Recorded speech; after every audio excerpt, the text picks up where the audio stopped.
पूर्णमुदच्यते पूर्णस्य पूर्णमादाय पूर्णमेवावशिष्यते। ओम शांति शांति शांति। वासुदेवं रमाकान्तं नत्वा लोकांसि भास्करः कुरुते जयमिनिनये प्रवेशार्थसंग्रहम्। ओम शांति शांति शांति। मीमांसा शास्त्र के प्रकरण ग्रंथ स्वरूप अर्थ संग्रह का विचार हम लोग कर रहे हैं। कल जो शास्त्र के लक्षण का विचार हम लोगों ने किया, प्रवृत्तिर्वा निवृत्तिर्वा नित्येन कृतकेन वा शासनात् शंसनात् शास्त्रम शास्त्रमित्य विधीयते। नित्येन कृतकेन प्रवृत्ति अथवा निवृत्ति, जो हमें करना चाहिए उसे प्रवृत्ति कहेंगे, जो नहीं करना है उसे निवृत्ति कहेंगे। तो प्रवृत्ति और निवृत्ति का जिसके द्वारा बोधन किया जाता है, जिस नित्य वाक्यों के द्वारा अथवा कृतक वाक्य के द्वारा। वैदिक जो वाक्य है वो नित्य है। मीमांसा शास्त्र में वेद को नित्य माना जाता है। अपौरुषेय है वेद, तो ऐसे अपौरुषेय वेद वाक्य के द्वारा अथवा कृतक यानी स्मृत्यादि ग्रंथों के द्वारा, स्मृत्यादि जो वाक्य है वेद व्यास आदि के द्वारा प्रणीत जो पुराणादि शास्त्र पुराणादि विशेष है, इनके द्वारा प्रवृत्ति अथवा निवृत्ति का कथन किया जाता है। तो इसी को ही शास्त्र ऐसा कहते हैं। ये सब शास्त्र है। कहाँ का श्लोक है? ये श्लोक तो इसमें गुरुजी हमारे पातंजलि योग दर्शन हिंदी में, पातंजलि योग दर्शन में है जी। अच्छा, कोश में तो एक अलग दिया था, न्याय कोश में थोड़ा सा इसमें भेद किया है। प्रवृत्तिश्च निवृत्तिश्च पुंसा एनोपदिश्यते तद्धर्माष्टोपदिश्यन्ते शास्त्रम शास्त्र विदु विदुः। ये लक्षण किया था कि प्रवृत्ति और निवृत्ति को जिसके प्रवृत्ति और निवृत्ति का जिसके द्वारा उपदेश किया जाता है,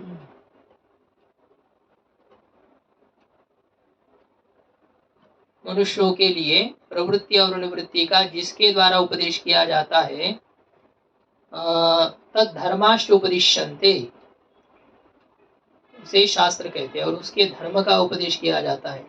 एक मिनट, एन पुंसा प्रवृत्ति ही निवृत्ति उपदिश्यते, जिस पुरुष के द्वारा प्रवृत्ति अथवा निवृत्ति का उपदेश किया जाता है और उनके धर्म का उपदेश किया जाता है, तो शास्त्र को जानने वाले लोग उसे शास्त्र कहते हैं। लेकिन यहाँ पर पुरुष भी शास्त्र बन रहा है। जो लक्षण है ना, इसके ऊपर ज्यादा मैंने ये नहीं दिया था, विचार नहीं किया था कि ऐसे ही लक्षण है।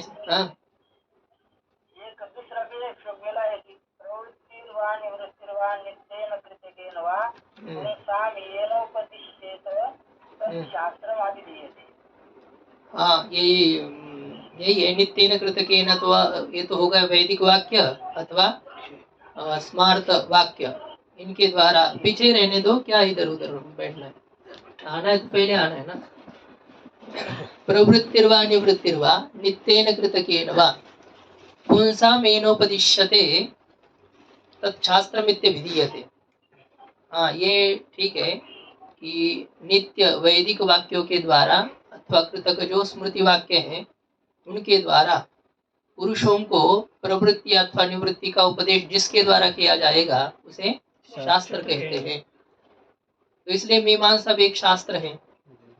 एक प्रयोजनोपनिबद्धम अशेषार्थ प्रतिपादकम शास्त्रम, यह भी है जो एक प्रयोजन से संबद्ध हो और संपूर्ण अर्थ का प्रतिपादक हो। मतलब क्या होता है, शास्त्र का एक लक्ष्य रहता है, उद्देश्य रहता है। मीमांसा शास्त्र का उद्देश्य है स्वर्ग, नहीं उद्देश्य मतलब वो तो साधन बताएगा उसके लिए, लेकिन धर्म का जो प्रतिपादन किया जाता है मीमांसा शास्त्र में वो किस लिए है? स्वर्ग प्राप्ति के लिए है। तो स्वर्ग इसका लक्ष्य है शास्त्र का। वेदांत शास्त्र का लक्ष्य मोक्ष है। तो तत्त शास्त्र का एक भिन्न भिन्न लक्ष्य होता है और उस लक्ष्य प्राप्ति के लिए संपूर्ण साधनों का प्रतिपादक जो हो उसे शास्त्र कहेंगे। इसमें कोई न्यूनता नहीं रहनी चाहिए। मोक्ष प्राप्त करना है आपको तो वेदांत शास्त्र का यदि आप अनुकरण करते हो तो अन्य शास्त्र पढ़ने की आवश्यकता नहीं, संपूर्ण सामग्री आपको वही मिल जाएगी। ऐसे इधर उधर नहीं जाना पड़ेगा। जैसे हम छोटे मोटे आश्रम में रहते हैं तो क्या है, भोजन करने के लिए दूसरी जगह, पढ़ने के लिए दूसरी जगह, और कुछ कार्य के लिए दूसरी जगह पर हमको जाना पड़ता है। लेकिन कैलाश जैसा आश्रम हो तो वहाँ पर पढ़ना भी आपको वही है, भोजन भी वही मिलेगा, जो कुछ दक्षिणा भी वही आ जाएगी। तो ऐसे जहाँ पर संपूर्ण साधनों की उपलब्धि हो उसी को शास्त्र कहेंगे। किसी विशिष्ट लक्ष्य प्राप्ति के लिए तो अशेष एक प्रयोजन उपनिबद्धम अशेषार्थ प्रतिपादकम शास्त्रम, यह भी एक शास्त्र का लक्षण है। तो इस मीमांसा शास्त्र का यह जो अर्थ संग्रह नामक ग्रंथ है, इसके मंगलाचरण का विचार हम लोगों ने किया। अच्छा ठीक है, तो ये भी ऐसा ही होगा। प्रवृत्तिष्ठ निवृत्तिष्ठ पुंसा मेनोपदिश्येत, मैंने ये तृतीयांत लिख दिया। जिसके द्वारा पुरुषों को प्रवृत्ति अथवा निवृत्ति का उपदेश किया जाता है और उनके धर्मों का उपदेश किया जाता है, तो उसी को ही शास्त्रवेत्ता लोग शास्त्र ऐसा कहते हैं। ये न्याय कोश में लक्षण आया था। तो मंगलाचरण के विचार के बाद में अभी इस ग्रंथ के आरंभ की चर्चा हम करते हैं। अथ परम कारुणिकः भगवान जैमिनी धर्म विवेकाय द्वादश लक्षणीं प्रणिनीय तत्र आदौ धर्म जिज्ञासां सूत्रयामास। अथ, अब ये अथ से आरंभ कर रहे हैं, मंगलाचरण होता है अथ शब्द के द्वारा। यद्यपि मंगल तो किया ही है ग्रंथकार ने, फिर भी दोबारा अथ शब्द का प्रयोग करते हुए क्या है, अधिकस्य अधिकम फलम, यदि मंगल सूचक अधिक भी और कुछ प्रयास किया जाए तो वो अच्छा ही है। अथ परम कारुणिक भगवान जैमिनी। गुरुजी अर्थ आरंभ अर्थ में भी, आरंभ अर्थ में भी है और अनंतर अर्थ, तो वैसे कई अर्थ है उसके, 7-8 अर्थ है। 7 अर्थ। तो यहाँ पर वैसे जो टीकाकार है उन्होंने तो कहा है कि यहाँ जो अथ शब्द है वह सूत्र में जो अथ शब्द है उसके समान अर्थ वाला है। मतलब सूत्र में अथा तो धर्म जिज्ञासा, ये जो जैमिनी महर्षि का प्रथम सूत्र है, इस सूत्र में जो अथ शब्द है उसका अर्थ अनंतर है, और यहाँ पर भी फिर अनंतर ऐसा ही अर्थ करना है कि उसके बाद में, अभी किसके बाद में, तो ये वेदाध्ययन के बाद में परम कारुणिक भगवान जैमिनी उन्होंने अध्ययन किया संपूर्ण वेद का, तो उसके बाद में परम कारुणिक भगवान जैमिनी, करुणा करनाशील है जिनका, स्वभाव है जिनका, शीलम एक सूत्र है उसे ठक प्रत्यय होता है। करुणाम कर्तुम शीलम यस्य सह कारुणिकः, अपूप भक्षणम शीलम यस्य सह आपूपिकः, ऐसे आया है उसमें। तो ये करुणा करनाशील है जिनका, स्वभाव है जिनका, ऐसे जो जैमिनी महर्षि कारुणिक, और केवल कारुणिक नहीं है, परमश्चासो कारुणिकश्च, अत्यंत करुणा में ऐसे वे हैं। तो अत्यंत करुणा करना, कृपा करना स्वभाव है जिनका, ऐसे जो जैमिनी महर्षि। अब कृपा करना स्वभाव तो हो सकता है, सामर्थ्य न हो तो।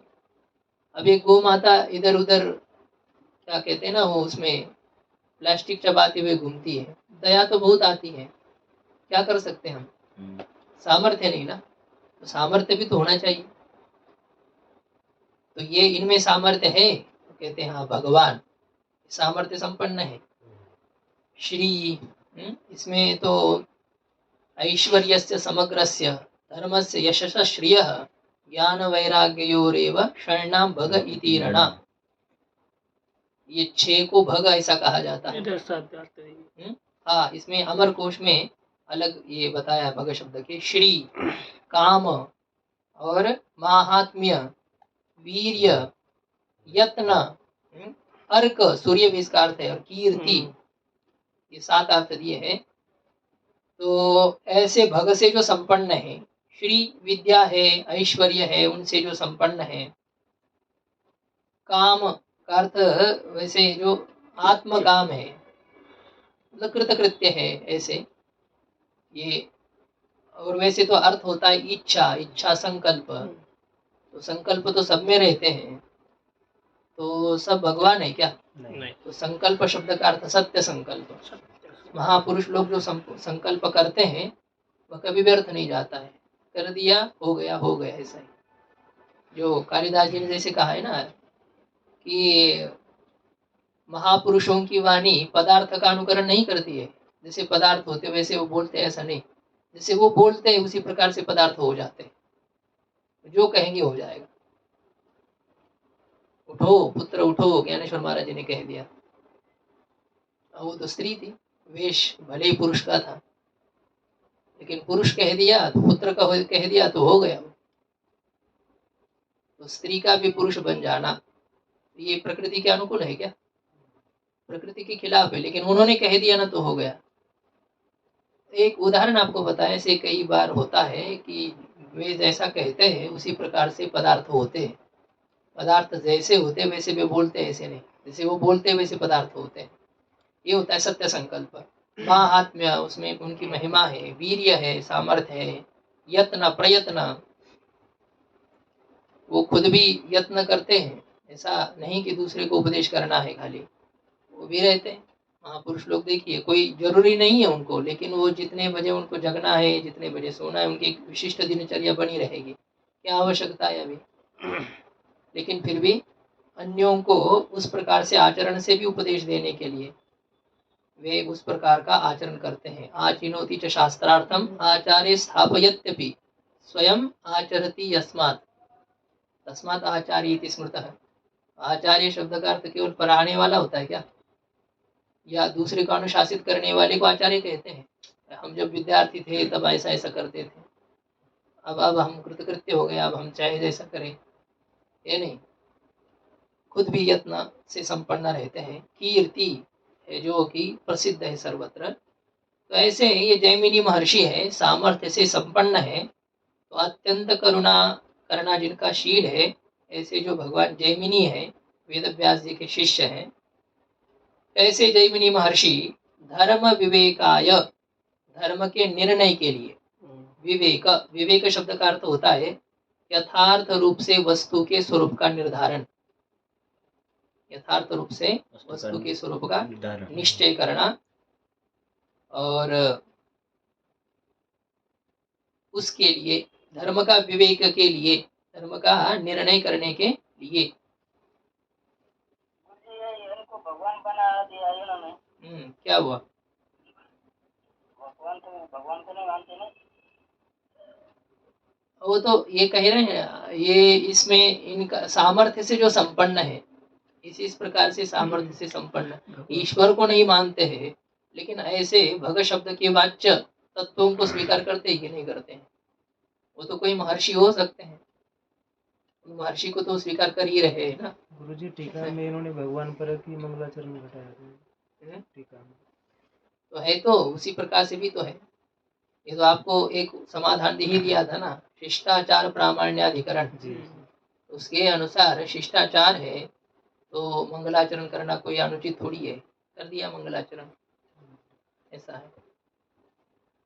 तो अतिरिक्त भगवान को भले ही न माने, किंतु अपने आचार्य को भगवान मानने में क्या आपत्ति है? हमारे आचार्य ही भगवान है, गुरुर ब्रह्मा गुरुर विष्णु, वो तो विष्णु ब्रह्मा आदि को मान करके बात होगी, ये तो नहीं मानते हैं। फिर भी अन्य शास्त्रकार जिसको ब्रह्मा कहेंगे, विष्णु कहेंगे, शिव जी कहेंगे, जो सामर्थ्य उनमें मानते हैं, वो सब सामर्थ्य हमारे आचार्यों में है। ऐसे आचार्य की निष्ठा नहीं है क्या मीमांसकों में? वो तो दिखानी पड़ेगी। तो भगवान जैमिनी, ऐश्वर्य संपन्न, सामर्थ्य संपन्न, ऐसे जो जैमिनी महर्षि है,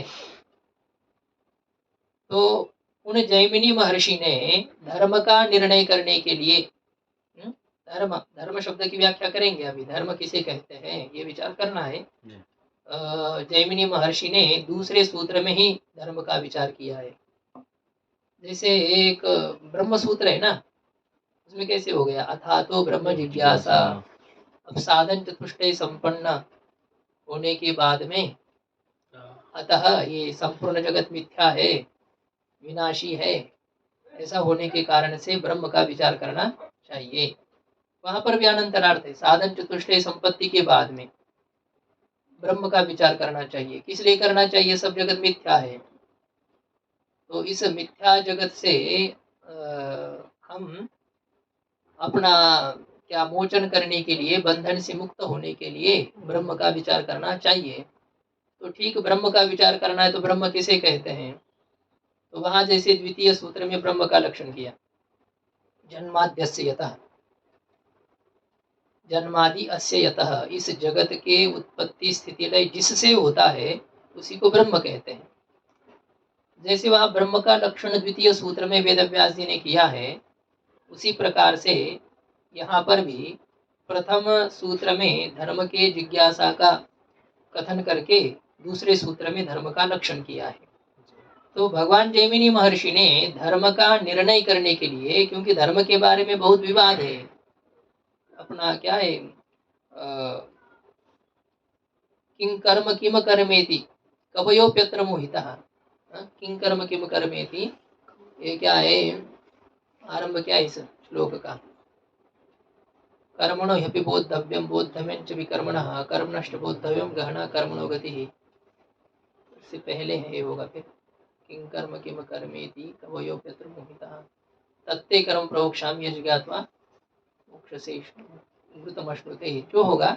तो किं कर्म और क्या अकर्म है, इसके बारे में कवि लोग, विद्वान लोग भी मोहित हो जाते हैं, जान नहीं पाते धर्म का स्वरूप क्या है। अभी इस प्रसंग में हमें क्या करना चाहिए, क्या नहीं करना चाहिए, ये निर्णय करने के लिए वे भी भ्रांत हो जाते हैं। तो इसलिए धर्म के स्वरूप का निर्णय करने के लिए द्वादश लक्षणी प्रणीनीय, द्वादश लक्षणी, द्वादशानाम लक्षणानाम समाहारः द्वादश लक्षणी, लक्षन्ते बोध्यन्ते पदार्थाः ये भी तानि लक्षणानि, जिनके द्वारा पदार्थों का बोधन किया जाता है। मीमांसा शास्त्र प्रतिपाद्य तत्वों का जिनके द्वारा बोधन किया जाता है उनको कहते लक्षण। तो लक्षण शब्द का अर्थ हो जाएगा अध्याय जी। असाधारण धर्म लक्षण नहीं, वो नहीं, यहाँ पर लक्षण यानी अध्याय है। विषय का प्रतिपादन जिनके द्वारा किया जाता है वे है लक्षण नाम अध्याय। और इस मीमांसा शास्त्र में कुल कितने अध्याय है? द्वादश अध्याय। तो द्वादशानाम अध्याय लक्षणानाम समाहारः द्वादश लक्षणी। और उस द्वादश लक्षण वाला मीमांसा शास्त्र को बना करके प्रणीनीय, उसकी रचना करके मतलब पहले बुद्धि में ही इसकी रचना करके प्रणि उपसर्ग पूर्वक णीय प्रापणी धातु से ये लेप कर दिया है, प्रणीनीय। यहीं पर प्रणीनाय ऐसा भी पाठ है, तो फिर वो पूर्ण विराम हो जाएगा कि द्वादश लक्षण वाले मीमांसा शास्त्र का प्रणयन किया। और ल्यबंध यदि है तो प्रणयन करके बुद्धि में पहले उसकी रचना करके, ऐसे बहुत बड़ा मकान बनाना होता है तो ऐसे ही बनाया जाता है क्या? नहीं। पहले उसकी एक आकृति बनाई जाती है। राम मंदिर अभी हम देखते हैं कैसे बनेगा।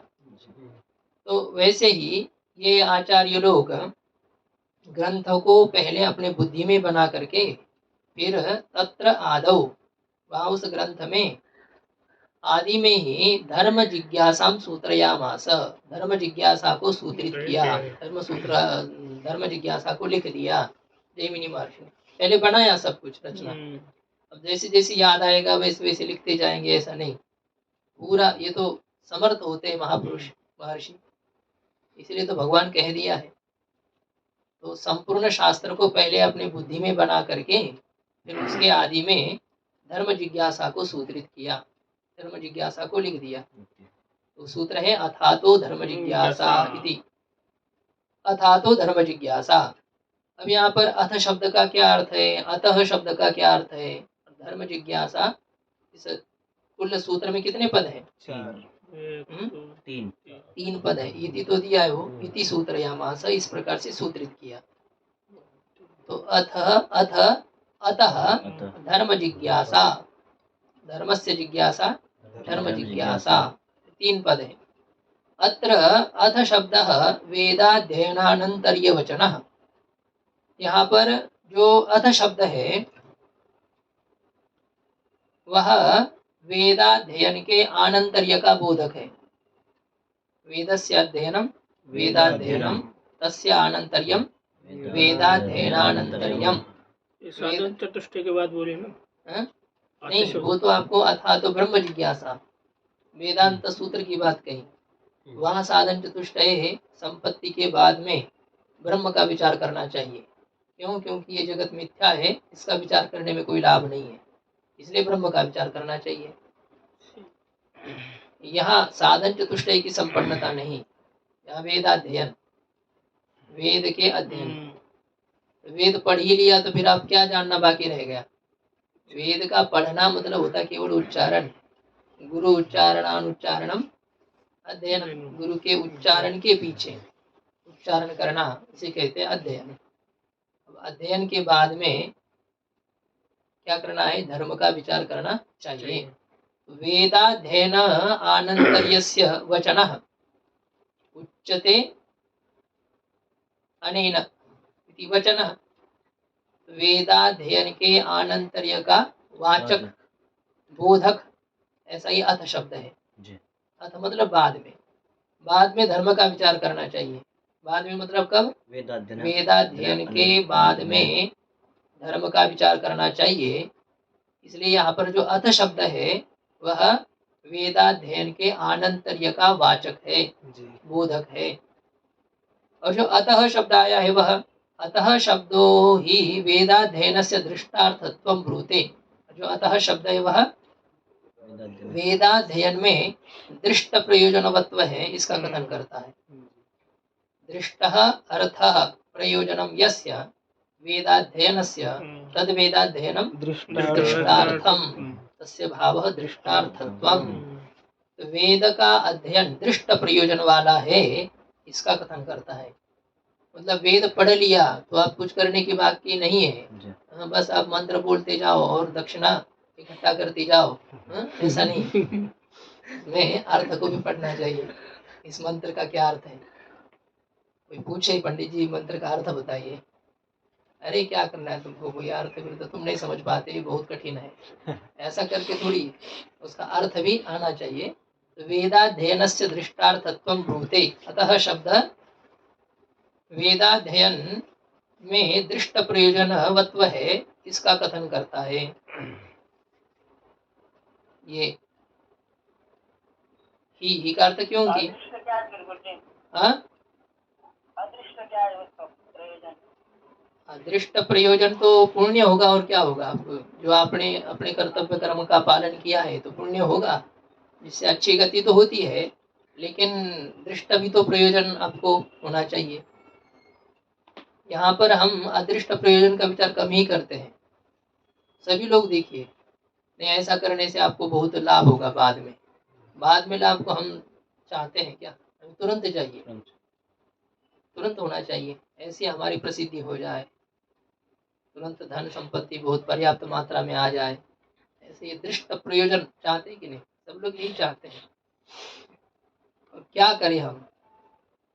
उपाय बताइए कि जिससे कि हम छा जाए सर्वत्र। तो ये दृष्ट प्रयोजन, लेकिन अदृष्ट प्रयोजन इसका तो है ही वेदाध्ययन का। वेद के एक एक मंत्र का उच्चारण करना कोई साधारण बात नहीं होती है। ये तो हम एक भगवान के नाम का उच्चारण करते जिसको मंत्र आदि नहीं आता, लेकिन मंत्र के माध्यम से यदि पूजन किया जाता है तो बहुत संतुष्टि होती है भगवान की, क्योंकि वो पद्धति वैसी है, वैदिक मंत्रों से ही पूजन होना चाहिए यदि योग्यता है आप में। तो ब्राह्मण है और यजमान भी वैसा है तो वैदिक मंत्रों का ही प्रयोग करना चाहिए, ऐसा ही था, होना चाहिए। लेकिन जब वो नहीं है तो फिर हम करते विष्णु सहस्त्र नाम लेते हैं, मतलब स्मृति के मंत्रों के द्वारा हम लोग पूजन कराते हैं, लेकिन वो निकृष्ट होता है जब वैदिक मंत्र का उच्चारण करता कोई नहीं मिल रहा है समुचित, तो स्मार्त मंत्र का विचार होगा। और उतना भी नहीं आता है तो अपना ठीक है, फिर भगवान का नाम लो, श्री कृष्ण गोविंद हरे मुरारे, वा जो है सीताराम राम कृष्ण हरि बोलो और पूजन करो। ये इसका अदृष्ट प्रयोजन तो जो होगा पुण्य विशेष होगा। आपने अपने कर्तव्य कर्म का पालन किया तो वो कर्म पुण्य उत्पादक होकर के स्वर्ग आदि के प्रति कारणीभूत बन सकता है। लेकिन केवल उतना ही नहीं चाहिए, दृष्ट प्रयोजन भी हमें यहाँ पर चाहिए। तो इसका दृष्ट प्रयोजन है, वो बताएंगे दृष्ट प्रयोजन। धर्म का यथावत ज्ञान, धर्म को यथावत समझना, अनुष्ठान करने योग्य जो धर्म है उसके ज्ञान के लिए क्या करना है, धर्म का विचार करना है। ऐसा करेंगे, आगे अर्थ करना है हमको। तो वेदाध्ययन, क्योंकि वेदाध्ययन दृष्ट प्रयोजन वाला है ऐसा अतः शब्द कहता है, इसलिए वेदाध्ययन के बाद में ये अतः शब्द का अर्थ हो गया। अतः शब्द का अर्थ क्या हो गया, वेदाध्ययन के अनंतर बाद में, ऐसे अर्थ का बोधक है। ऐसे अर्थ का बोधक है, निर्णय आपने कैसे कर लिया, तो कहते क्योंकि अतः शब्द वेदाध्ययन से दृष्टार्थत्व भूते। अतः शब्द वेदाध्ययन में दृष्ट प्रयोजनता है ऐसा कहता है, इसलिए यहाँ अतः शब्द का अर्थ वेदाध्ययन का अनंतर्य हो गया। स्वाध्यायो अध्येतव्यः इति अध्ययन विधौ तद अध्ययनस्य अर्थ ज्ञान रूप दृष्टार्थकत्वेन व्यवस्थापनात् स्वाध्यायो अध्येतव्यः, शतपथ ब्राह्मण की श्रुति है, अपने शाखा का अध्ययन करना चाहिए। अब बहुत जगत में ह्रास होता जा रहा है, हमें अपनी शाखा ही पता नहीं है, तो हम कैसे समझे किसका अध्ययन करना चाहिए हमें। वैसे तो ये कहा है कि अपने कुल परंपरा से जो अध्ययन का विषय है वेद भाग, ब्राह्मणों में ये प्रायः रहता है कि इनकी परंपरा में कि ये अमुक अमुक शाखा से है तो उसका वो अध्ययन करते हैं, ऋग्वेद का, यजुर्वेद का, सामवेद का जो हो।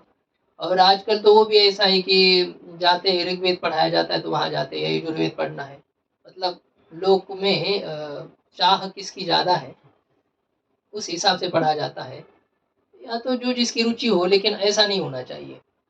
हम किस शाखा से हैं उसी का ही अध्ययन हमको करना चाहिए।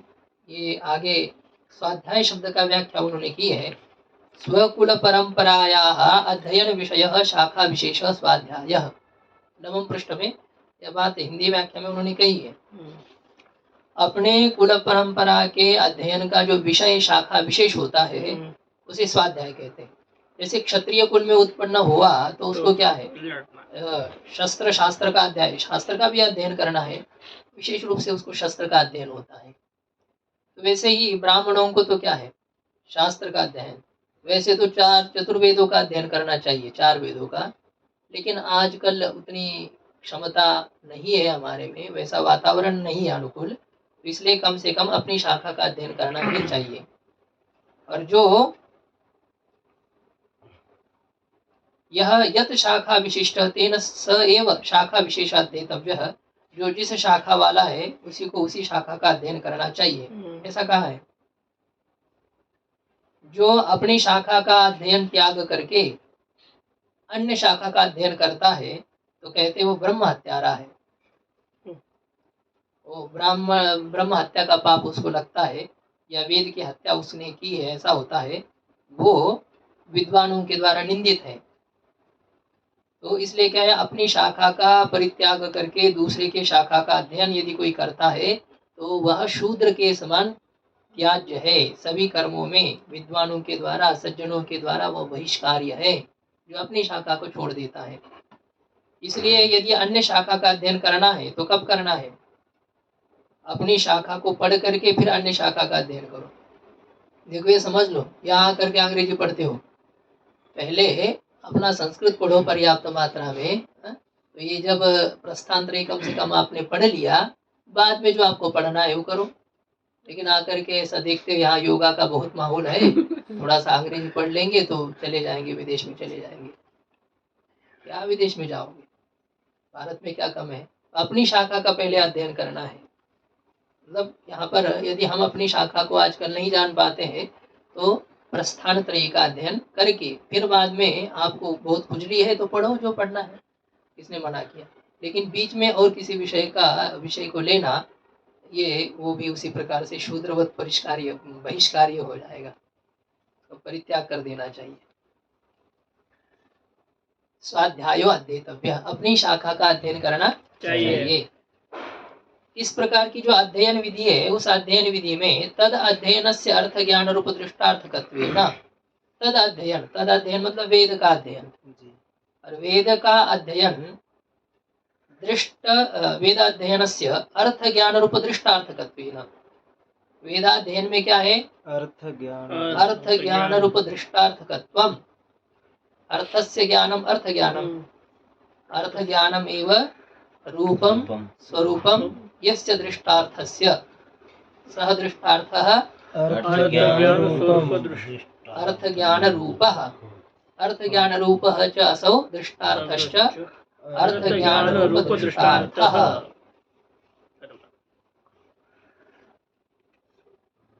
अथवा ही करो, अर्थ ज्ञान रूपः दृष्टार्थ यस्य, ऐसा करना है।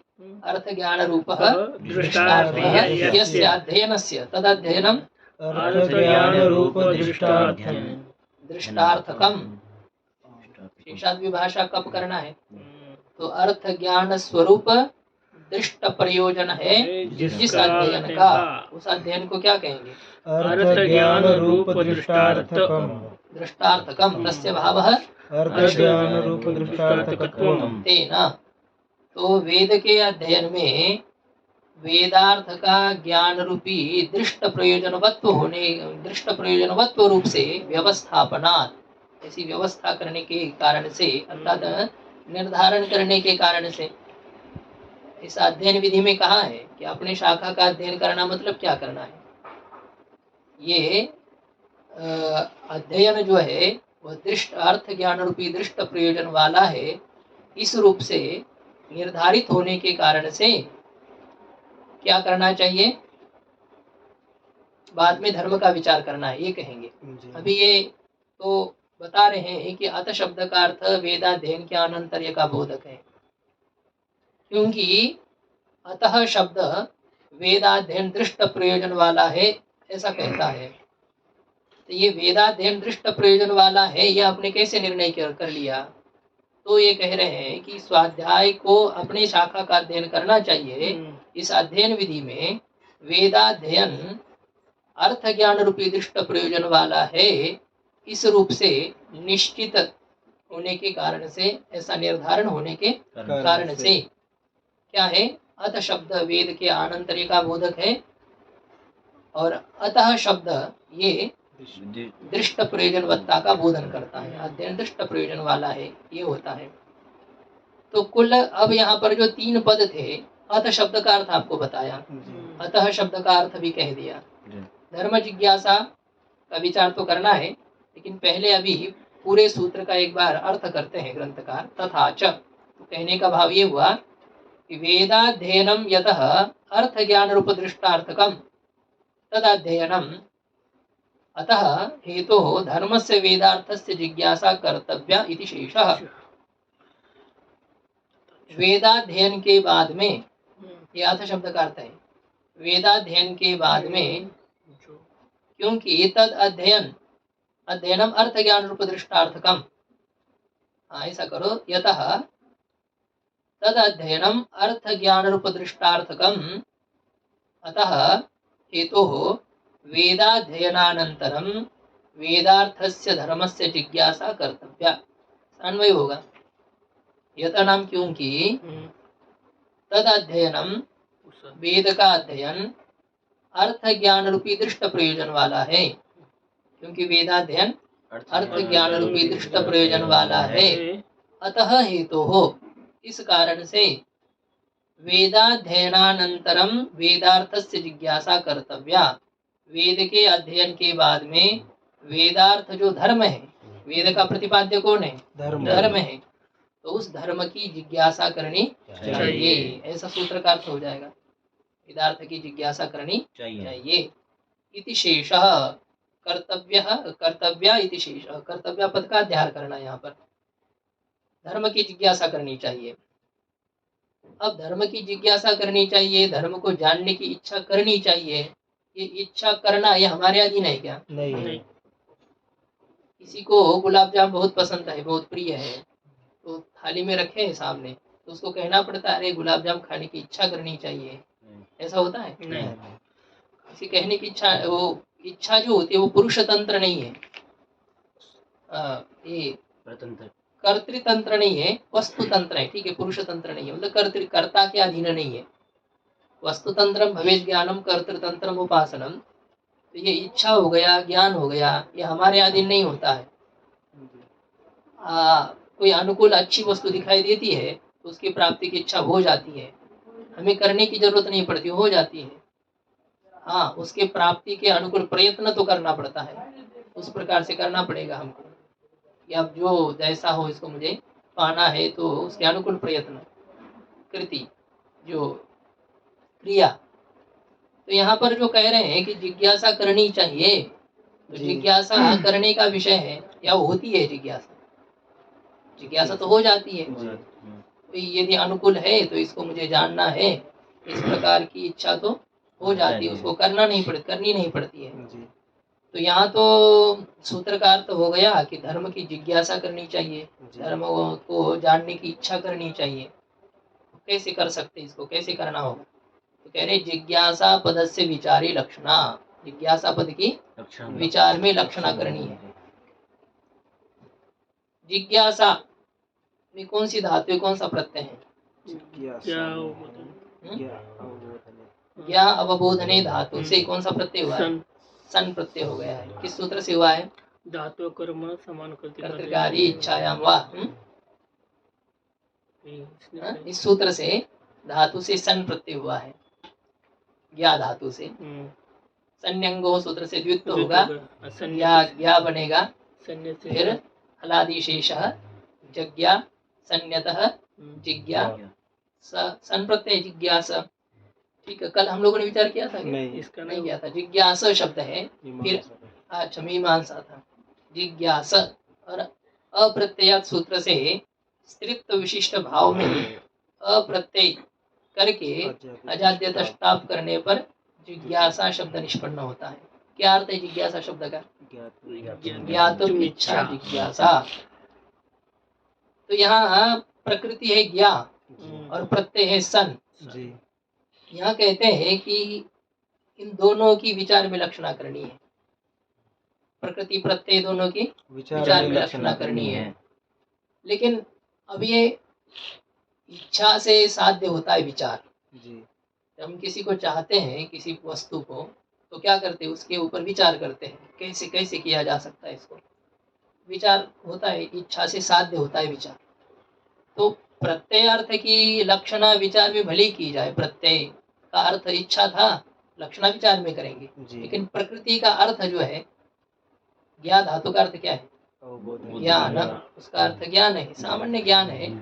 लेकिन यहाँ पर सामान्य ज्ञान नहीं लेकर के अनुष्ठानोपयोगी ज्ञान, अनुष्ठान करने के लिए उपयोगी ऐसा जो ज्ञान है, ऐसे ज्ञान के लिए विचार करना चाहिए, ऐसे अर्थ है। धर्म के अनुष्ठान के उपयोगी जो ज्ञान, उसके सिद्धि के लिए विचार करना चाहिए, क्या अर्थ होगा? तो जिज्ञासा पद से विचारी लक्षणा, जिज्ञासा पद की विचार में लक्षणा करनी है। जैसे ब्रह्म सूत्र में ऐसा किया, ब्रह्म की जिज्ञासा करनी चाहिए, तो वहां पर भी ब्रह्म का विचार करना चाहिए, यहाँ पर भी धर्म का विचार करना चाहिए। अतः धर्म विचार शास्त्रम इदम आरंभणीयम इति शास्त्रारंभ सूत्रार्थः। सामान्य धर्म का स्वरूप तो हम अन्य प्रकार से भी जानते हैं, किंतु विशेष रूप से अनुष्ठान कैसे इसका किया जा सकता है, केवल लक्षण मात्र से किसी पदार्थ की सिद्धि तो नहीं होती है ना। ये तो अभ्युदय निश्रेयस हेतु सधर्म, वो धर्म के लक्षण आए गए कि जो वेद, ये तो लक्षण यहाँ पर करेंगे, वेद प्रतिपाद्यत्वे सति प्रयोजनवत्वे सति अर्थत्वम धर्मत्वम, ये लक्षण धर्म का लक्षण करेंगे। और नैयायिकों ने धर्म का लक्षण क्या किया है? विहित कर्म जन्यत्वम धर्मत्वम, विहित कर्म से जो उत्पन्न हो उसे धर्म कहते हैं। तो ये धर्म शास्त्र का आरंभ इसलिए करना है, धर्म विचार शास्त्र का आरंभ, कि धर्म के बारे में बहुत विवादित मत है, सब अलग अलग प्रकार से धर्म कहते हैं। तो वस्तु दृष्टिया धर्म का स्वरूप क्या है, इसका निर्णय करने के लिए इस शास्त्र का जैमिनी महर्षि ने प्रणयन किया है। सबको अपने कर्तव्य कर्म का बोध हो, ज्ञान हो, ऐसा है। मनुष्य वही होता है ना जो कि अपने कर्तव्य को जान करके उसका पालन करता हो। जिसको अपने कर्तव्य कर्म का बोध नहीं है और जो अच्छा लगता है उसे करता है, तो उसे पशु कहते हैं मनुष्य के वेश में। तो इसलिए अपने धर्म को जानना बहुत ही अनिवार्य है। अतः धर्म विचार शास्त्रम, इसलिए धर्म का विचार करने वाला जो शास्त्र है, धर्म विचार शास्त्रम।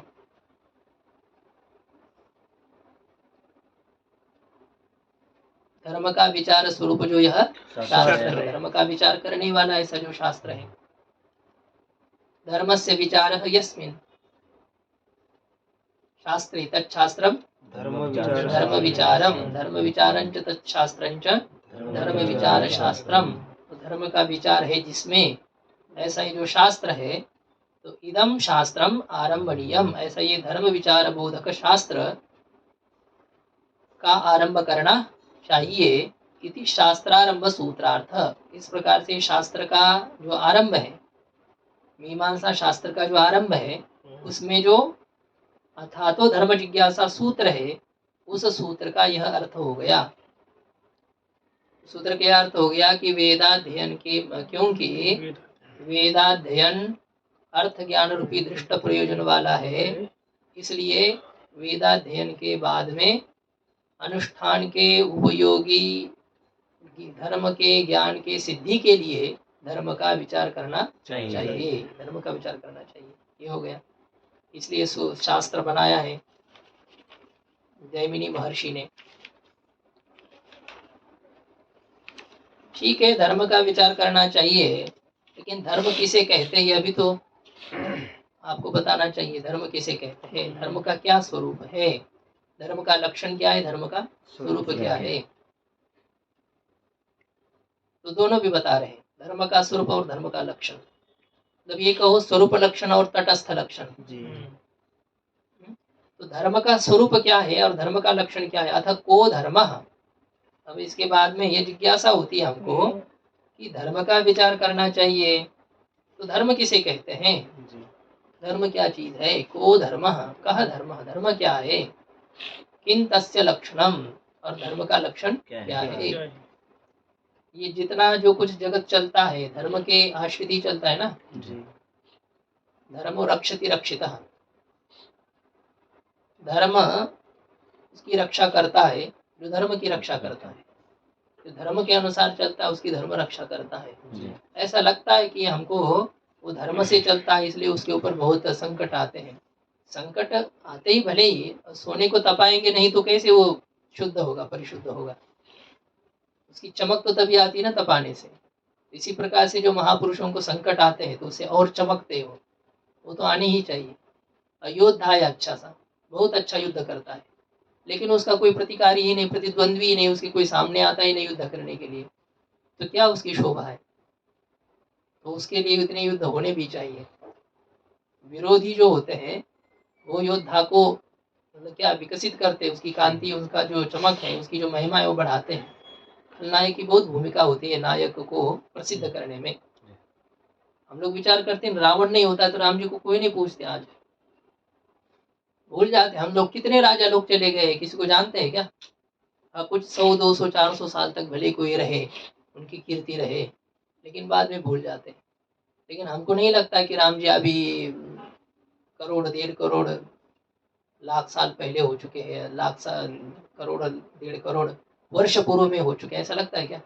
24वीं शताब्दी में राम जी का जन्म होगा, शताब्दी में नहीं, 24वें महायुग में, त्रेता युग में। अभी चल रहा है 28वां, फिर भी हम अभी भी ऐसा ही लगता है कि रामनवमी जब आती तो अभी भी राम जी का जन्म हुआ हो। इसका कारण है रावण, उसने चमकाया राम जी को। अकबर आदि नहीं होता तो प्रताप को कौन जानता, औरंगजेब नहीं होता तो छत्रपति जी को कौन जानता। ये कह रहे हैं कि धर्म का पालन करने वाले में बहुत सारे संकट आते हैं, तो इसलिए धर्म का पालन नहीं करना चाहिए। ये सब नहीं होता है, होनी चाहिए जी। और महाभारत इसी युग में हुआ था ना हमारे वाले। हाँ, ये तो 28वें महायुग के द्वापर में ही भगवान श्री कृष्ण का जन्म हुआ है, वो तो अभी के हैं। तो ये तो बताया था ना, इसी के ही है। और अभी इसके बाद में कल की भगवान का भी अवतार होगा। तो ये एक विशिष्ट कलयुग है, जिस कलयुग में हमने जन्म लिया है, हमको जन्म मिला है, बहुत ही महत्वपूर्ण है, ऐसा कहते हैं। उधर से भी हमारी यही हाँ? इससे उधर से भी लिया जा सकता है इसको, जो अधर्म का पालन है उसके लिए भी तो भगवान अपना संकट है, उसको भी संकट अधर्म का पालन करने वाले को उसको भी संकट आता है बड़ा धर्म। नहीं, वो क्या सोचे, तो फिर उसको लोग तो विचार नहीं करते, नहीं तो पाप करता है तो ठीक ही है, ऐसा नहीं। लेकिन पुण्य कर्म करने वाले के ऊपर आक्षेप ज्यादा लोग करते कि तुम इतना अच्छा कर्म करते हो फिर भी देखो ऐसा होता है। और ये अधर्म पोषक कलयुग है ना, तो इसमें तो अधर्मी लोगों को अनुकूलता रहती है, उनको कोई बंधन नहीं रहता जैसे कैसे चलना है। बंधन जिसको हो ना, तो उसमें बहुत सारे हिसाब से चलना पड़ता है। कुछ बोलना है तो संभाल करके बोलना पड़ता है, और जिसको कुछ ये नहीं तो गाली देगा, कुछ कुछ बकेगा, उसको क्या होता है, उसको कोई है ही नहीं। कुत्ता भूखता है, अरे भाई ऐसा कैसे भूख रहे हो, थोड़ा सा उधर गंगा जी में जा करके भूखो, ऐसा थोड़ी हम कह सकते हो। कुत्ता है बेचारा, क्या कहेगा, यदि कहेंगे हम कुत्ते भाई वहां जा करके भूखो, तो क्या कहेगा, तुम अंदर जा करके भूखो अपने कमरे में, क्योंकि हम तो कुत्ता है ना, हमारे में हम कुछ नहीं कर सकते हो। तो ऐसे ही यहाँ पर जो होता है ना, जो एक लाइन से जिसको चलना है उसके लिए बंधन रहता है, बाकी दूसरे के लिए क्या है। धार्मिक अधार्मिक लोगों पर भी संकट आते हैं, आपकी बात तो सही है, उसमें आते हैं, लेकिन हम उसका विचार नहीं करते, क्योंकि वो तो ऐसे ही पापी है, तो वो तो होता है उसके क्या, एक सामान्य रूप से हम जानते ही है, पुण्य कर्म करने वाले को सुख होता है, पाप करने वाले को दुख होता है, तो होता है, उसमें कोई नहीं हमको कष्ट है। लेकिन अच्छे कर्म करने वाले के ऊपर जब संकट आते हैं तो लोग इस प्रकार से कहते हैं, क्यों ये मेहनत आप क्यों करते हो, क्या जरूरी है, धर्म का स्वरूप क्या है, अतः को धर्म, धर्म क्या है, श्रेय का जो साधन स्वरूप है, वो जो धर्म है, उस धर्म का क्या स्वरूप है, किन तस्य लक्षणम, और धर्म का लक्षण क्या है, धर्म का स्वरूप क्या है, धर्म का लक्षण क्या है। इति चेत, ऐसा यदि हो, शंका हो, तो उच्यते यागादि रेव धर्म, यागादि क्या है, धर्म है। विहित कर्म को ही धर्म कहते हैं। वेद प्रतिपादित जो विहित कर्म है, उन विहित कर्मों को ही धर्म कहते हैं। यहाँ ये भी एक विचार किया है, अथा तो धर्म जिज्ञासा जो है ना, इसमें अथा तो धर्म जिज्ञासा में यदि एंग पदांतादिति कर देंगे तो अथा तो अधर्म जिज्ञासा, अधर्म का भी विचार करना चाहिए, धर्म का विचार करना चाहिए, अधर्म का विचार करना चाहिए। क्या जरूरी है धर्म का विचार करने की, अधर्म समझ में आएगा अधर्म समझ में आएगा तभी तो हम उसको त्याग पाएंगे। तो धर्म न जान पाए तो कोई बात नहीं, लेकिन अधर्म को जरूर जानना चाहिए। रोगी को क्या खाने से लाभ होगा ये भले ही पता न हो, लेकिन क्या खाने से उसको हानि होगी उसको जरूर पता होना चाहिए, उपथ्य की जानकारी होनी चाहिए। इसलिए अधर्म का भी विचार करना चाहिए, धर्म का विचार करके अधर्म का। हम लोग प्रकरण ग्रंथ क्यों पढ़ते हैं, सांख्य पढ़ते हैं, योग पढ़ते हैं, अब ये मीमांसा भी पढ़ते हैं, नहीं हम तो मुख्य रूप से वेदांत पढ़ना था, तो हम क्यों पढ़ते हैं, अच्छी तरह से समझे। ये इसको भी समझना पड़ेगा। वेदांत शास्त्र के द्वारा जिसका खंडन करना है और वेदांत शास्त्र के प्रतिपाद्य तत्व को हमको जानना है, तो पूर्व पक्ष समझ में नहीं आए तो फिर सिद्धांत कैसे समझ में आएगा। तो पूर्व पक्ष समझ में आने के लिए हम ये पढ़ते कि हमारी बुद्धि तीक्ष्ण हो, हम समझे इसको, तो इसलिए कि हमें वो करना है। विद्यार्थी पहली दूसरी कक्षा की परीक्षा किस लिए देता है, उसको आगे जो बनना है ना, डॉक्टर इंजीनियर जो वकील जो बनना है, उसके लिए ये परीक्षाएं होती है। ऐसे ही मुख्य शास्त्र का अध्ययन, वेदांत शास्त्र का अध्ययन, उसका अर्थबोध हमको करना है, तो उसके लिए अन्य शास्त्रों का चिंतन हम करते हैं। क्या करना चाहिए, अर्थात धर्म के विचार के साथ साथ अधर्म का भी विचार करना चाहिए। आवश्यक है। तो धर्म का क्या लक्षण है, तो अभी अधर्म का लक्षण नहीं पूछा, पूछने की जरूरत नहीं है। धर्म का लक्षण समझ में आ जाए तो अधर्म समझ में आ जाएगा। विपरीत जो होते हैं ना, उनकी लक्षण करने की जरूरत नहीं रहती है, वो अपने आप हो जाता है। प्रकाश किसे कहते हैं समझ में आ गया तो अंधकार समझ में आ जाएगा। तो यागादि रेव धर्म, यागादि क्या है, धर्म है। ठीक, यागादि के धर्म का स्वरूप हो गया। धर्म का लक्षण क्या है, तटस्थ लक्षण क्या है, तल लक्षणम वेद प्रतिपाद्य प्रयोजनवद अर्थो धर्म इति। वेद प्रतिपाद्यत्वे सति प्रयोजनवत्वे सति अर्थत्वम धर्मत्वम, धर्म का लक्षण है। जो वेद प्रतिपादित हो, वेद के द्वारा जिसको कहा गया हो, और जो प्रयोजन वाला हो, और जो अनर्थकारी न हो, आगे आपको अनर्थ पैदा करने वाला न हो, उसे धर्म कहते हैं। तीन घटक धर्म में होने चाहिए, वेद प्रतिपाद्यत्व, प्रयोजनवत्व और अर्थवत्व। ये उसमें होना चाहिए। मतलब बलवत अनिष्ट अजनकत्व, ये अर्थवत्व का स्वरूप है। जबरदस्ती आपको अनर्थ का कारण जो न बनने वाला हो, उसे धर्म कहते हैं। ये तो वेद भगवान ने कह दिया है, प्रयोजन भी है, लेकिन यदि बाद में अनर्थ पैदा करने वाला हो तो उसका अध्ययन, उसको धर्म नहीं कहेंगे। जैसे अभिचार कर्म बताए गए हैं वेद में ही, शत्रु को मारना हो तो शेनेन अभिचरण यजेत, शेन याग करना है तो उससे क्या होगा, शत्रु मारा जाएगा। लेकिन ये भी कहा है कि शत्रु मारा जाएगा लेकिन बाद में नरक में जाना पड़ेगा। वेद प्रतिपादित होने मात्र से, प्रयोजन वाला होने मात्र से उसे धर्म नहीं कहेंगे। भोजन हम करते हैं, प्रयोजन है कि नहीं, भोजन करने का प्रयोजन है, और वो अर्थ वाला भी है, कोई अनिष्ट पैदा करने वाला नहीं, इष्ट ही पैदा होता है, उसे शरीर पुष्ट होता है, बढ़िया सुस्ती आ जाती है। भोजन मतलब होता है वो उस प्रकार से, बैल जैसे थोड़ी ना खाना है, कुछ होना चाहिए ना, वो रहे हिसाब से रहे, अपना सब देख करके उस प्रकार से खाओ। अब बकरे जैसे चलता ही रहेगा मुंह तो फिर तो होगा ही ना उसका। प्रयोजन वाला है और अर्थ स्वरूप भी है, अर्थ से युक्त भी है भोजन, किंतु वेद प्रतिपादित है क्या, नहीं। वेद भगवान कहते कि भूख लगने पर भोजन करो, ये नहीं। आप तो अपने राग से अपने वो प्रवृत्त होते हैं। बच्चे को वेद सिखाया कि अरे रो थोड़ा सा तुमको दूध मिलेगा, फिर भूख लगती है तो हो जाता है, वो तो हमारा अभ्यास है, वेद प्रतिपादित नहीं है। वेद प्रतिपादित होना चाहिए, अर्थ वाला भी होना चाहिए, और प्रयोजनवत, ये जो पद दिया है ना, ये प्रयोजनवत पद इसलिए दिया है कि जो स्वर्ग है सुख विशेष है।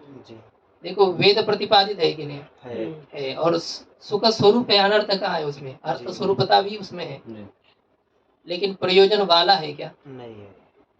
स्वर्ग प्रयोजन वाला है, स्वर्ग प्रयोजन वाला नहीं, स्वर्ग खुद ही प्रयोजन है। प्रयोजन में क्या प्रयोजन, तो प्रयोजनवत्व धर्म रहेगा। गुण गुण वाले होते हैं क्या, नहीं। धन धनवान है क्या, नहीं। बुद्धि बुद्धिमती है क्या, नहीं। तो उसी प्रकार से प्रयोजन में प्रयोजनवत्व नहीं है।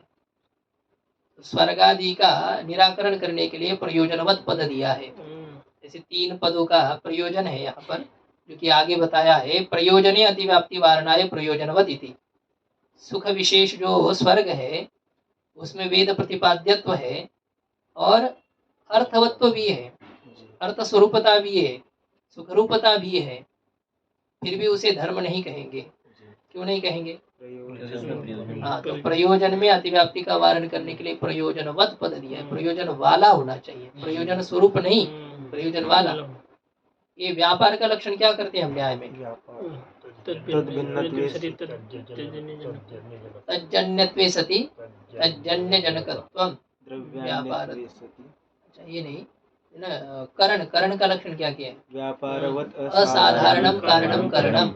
व्यापार जो होता है वो भी असाधारण कारण है कि नहीं, कपालद्वय का संयोग असाधारण कारण है कि नहीं है, लेकिन उसे करण कहते हैं क्या, क्यों नहीं कहते हैं, व्यापार वाला नहीं है। ऐसे ही प्रयोजन जो है प्रयोजन वाला नहीं है, इसलिए उसमें लक्षण न जाए उसमें अतिव्याप्ति का वारण करने के लिए प्रयोजनवत पद दिया है। भोजनादव अतिव्याप्ति वारणाय वेद प्रतिपाद्य, भोजन आदि में अतिव्याप्ति का वारण करने के लिए हम तो रागसीय प्रवृत्त होते हैं, उसका प्रयोजन है। भूख लगती है तो भोजन करते, प्यास लगती है तो पानी पीते हैं, और थोड़ी सी घूमने की इच्छा होती है तो घूमने जाते हैं। वेद भगवान कहते हैं कि शाम के समय घूमना चाहिए, थोड़ा सा खेलना चाहिए, फ्रेश होना चाहिए। ये वेद भगवान कहते हैं क्या? नहीं। भोजन आदि में अतिव्याप्ति का वारण करने के लिए वेद प्रतिपाद्य ऐसा पद दिया है कि वेद प्रतिपादित होना चाहिए, इसे धर्म नहीं कहेंगे भोजन करने को।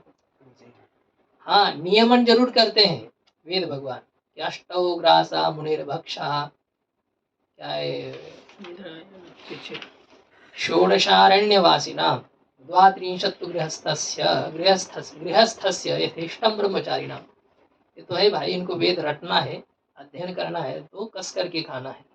अष्टौ ग्रासा मुनिर्भक्षा, संन्यास जो वानप्रस्थी है उसको केवल 8 ग्रास भोजन करना चाहिए, सन्यासी को 16 ग्रास भोजन करना चाहिए। वो ग्रास भी उतना होना चाहिए मुर्गी के अंडे से भी छोटा वाला, जो कि सामान्य रूप से चला जाए।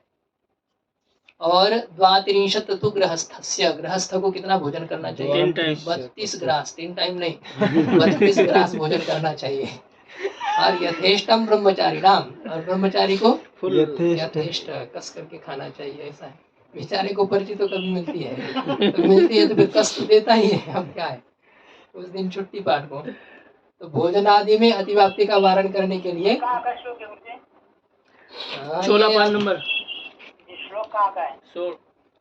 देखिए कहाँ का है, ये तो किसी स्मृति का है में। ये तो ऐसे ही लिखा है, कहते हैं मतलब किसी ने विद्वान लोगों ने लिख दिया है।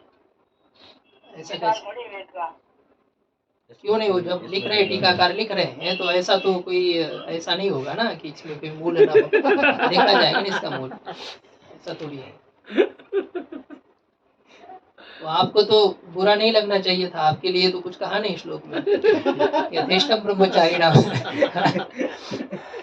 माता जी आक्षेप करती तो बात अलग थी। कह रहे हैं ना, भोजन के लिए वेद का विधान है, तो फिर वेद का विधान, यही तो कह रहा हूँ आपको। ये शंका इसलिए उठाई कि भोजन कोई वेद प्रतिपादित नहीं है, और यहाँ तो कहा जा रहा है वेद हो चाहे वेदानुकूल वांग्मय हो, वो भी वेद के ही श्रेणी में आता है। क्योंकि जब स्मृति ग्रंथ में है ना, तो वेद में वो भले ही ना दिखाई दे, फिर भी वो वेद का अभिष्ट है, वेद का अभिप्रेत है, वेद को ये माना जाता है। ये स्मृति वाक्य कह रहा है ये ऐसा भोजन करना चाहिए, इतना भोजन करना चाहिए। तो वेद या वैदिक वांग्मय प्रतिपादित है कि नहीं ये भोजन? ये कहते भोजन वैदिक वांग्मय प्रतिपादित नहीं है, वो नियम कर रहा है कि इतना खाना है, तुम तो खाओगे, ये जरूरी है, हम जानते हैं, लेकिन ऐसे परिमित खाओ, इतना सीमित खाओ। नियम कर रहा है, कोई ये अपूर्व का बोधन नहीं कर रहा है ये, इसलिए भोजन कोई वेद प्रतिपादित नहीं है। और अनर्थ फलकत्वात् अनर्थ भूते शेनादो अतिव्याप्ति वारणाय अर्थ ही थी, और अनर्थ फल वाला होने के कारण से, शेनिया को खुद अनर्थ स्वरूप नहीं है, अनर्थ उसका फल है, नरक आदि की प्राप्ति।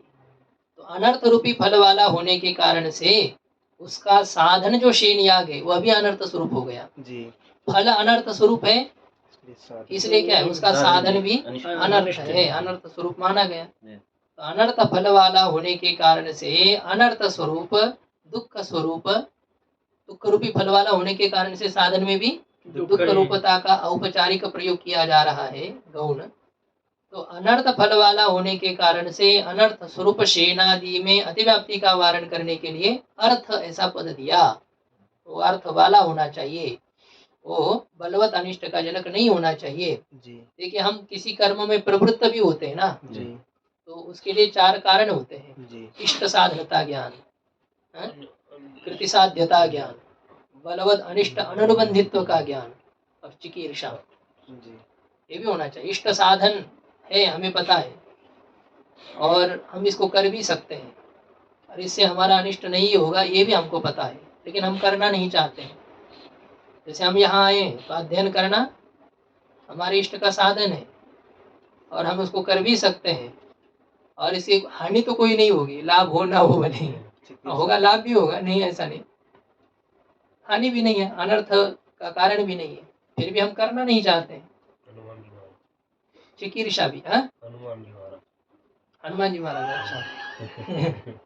चिकीर्षा, ये भी उसमें होना चाहिए। कई हनुमान जी है, उस बेचारे की क्या बात। सब आप लोग भी बीच बीच में हनुमान जी बन जाते हो। ये 4 कारण है प्रवृत्ति के: इष्ट साधनता ज्ञान, कृत्य साध्यता ज्ञान, बलवद अनिष्टान अनुबंधित्व का ज्ञान और चिकीर्षा। ऐसे तो शेन याग भले ही वेद प्रतिपादित है, प्रयोजन वाला है, किंतु वह अनिष्ट का साधन होने के कारण से, बाद में दुख का कारण बनने के कारण से, बाद में मतलब नरक आदि, ये इस मृत्यु के बाद में, तो उसमें उसका वारण करने के लिए अर्थ पद दिया है। वैसे केवल उसका नहीं है, वेद में जो जो निषिद्ध रूप से कह दिए है ना, जो चीजें, जो हिंसा करना है, और भी जो जो मदिरा शराब पीना है, पंच जो महापातक है ना, उसमें ये है ब्रह्म हत्या सुरापानम, क्या है, ब्रह्म हत्या सुरापानम स्तेयम गुरुवंगनागमः।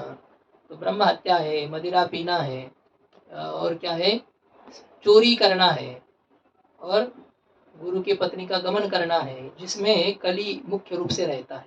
तो ये महापाप है, तो इनका परित्याग करना चाहिए।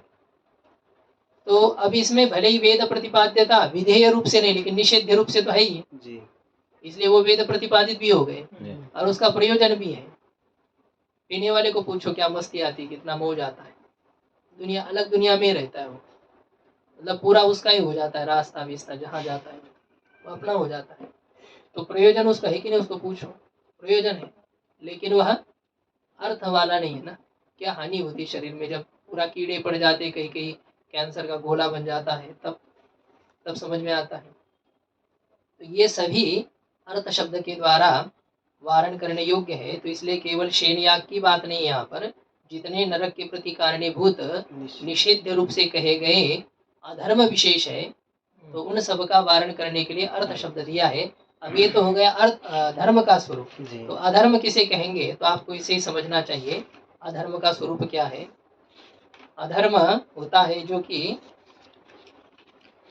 कहीं पर अधर्म का लक्षण क्या है इन्होंने, ठीक है बताएंगे, अभी समय तो पूरा हो गया। ओम पूर्णमदः पूर्णमिदं पूर्णात् पूर्णमुदच्यते पूर्णस्य पूर्णमादाय पूर्णमेवावशिष्यते। ओम शांति शांति शांति।